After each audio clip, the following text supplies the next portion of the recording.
यो चाहिँ हाम्रो महबुल्ला सी साइड भन्छ यो।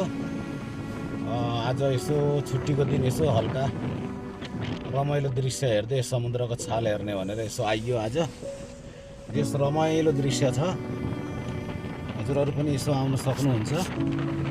महबुल्ला ब्लक 3 को साइडमा सी साइड भन्छ यसलाई। प्रायः यसो यो फेमस एरिया हो यो चाहिँ।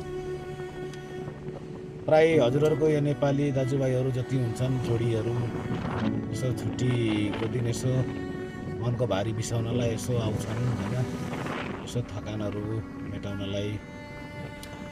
यस रमणीय दृश्य छ, हजुरहरू पनि आउनु होला एकचोटि होइन, यसो हेर्नु होला यहाँको दृश्यहरू कस्तो छ ल हेर्नुहोस्।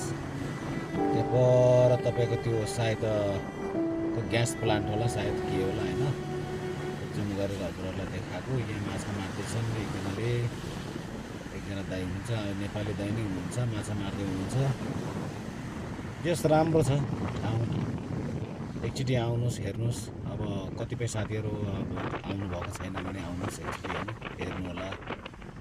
अब हामी त यसो गइरहेको छौँ, यसो हप्तामा एकचोटि यसो गइरहेको हुन्छौँ, रमाइलो छ ठाउँहरू होइन।